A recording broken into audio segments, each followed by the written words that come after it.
Hello बच्चों, तो चलते हैं 19 क्वेश्चन सॉल्व करने। अब देखो, मैंने आपको क्या दिया, बेसिक से अपन सॉल्व नहीं करने वाले।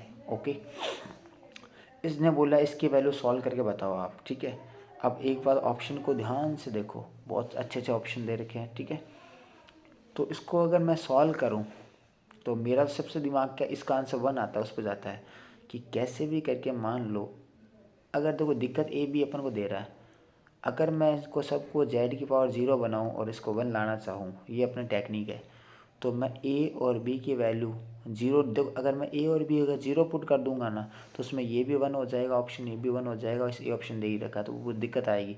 तो अगर मैं मान लो ए बी और सी तीनों को मान लो इक्वल, मान लो तीनों इक्वल है, तो यहाँ जेड की पावर 0 बनेगी, यहाँ दोनों इक्वल है 0 बन जाएगा, और ये क्या बन गया, 1/3 बन गया। ओके, दूसरा ध्यान से देखो, ये 0 बन गया, ये 0 बन गया, तो 1/3 ये भी बन गया।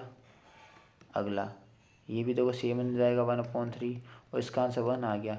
यानी अगर ये कंडीशन लेके चलता मैं, तो तीनों मिल के 1 आंसर बनता, तो ये आंसर पॉसिबल है, ये तो नहीं हो सकता। इसको एक बार देख लो, अगर तीनों को इक्वल लेके चलूँ तो ये किसी भी एंगल में 1 नहीं बन रहा, ये भी किसी भी एंगल में 1 नहीं बन रहा, ये लो अपने आंसर लगा दिया। तो बेटा जो देखने का जो नज़रिया है ना क्वेश्चन को, बहुत ही टेक्निकल रखो, तो हो सकता है आपको समझ आया हो सकता है नहीं समझ आया हो। इस पर मैं बेसिक से मुझे वीडियो बना के रखेंगे, कभी टाइम मिला तो मैं आपको बेसिक का इसका बहुत ही कॉन्सेप्चुअल क्लासेस दूंगा इसकी, जिसमें आप ऐसे सारे क्वेश्चन को सेकंड्स में कर सकते हो। कभी इन पे तुक्के मत लगाओ, कभी 1 आ सकता है, कभी 2 भी आ सकता है, 3 आ सकता है, बट डिपेंड करता है कि आप क्वेश्चन को किस तरीके से देख पा रहे हो। थैंक यू बच्चों, मिलते हैं नेक्स्ट क्वेश्चन में।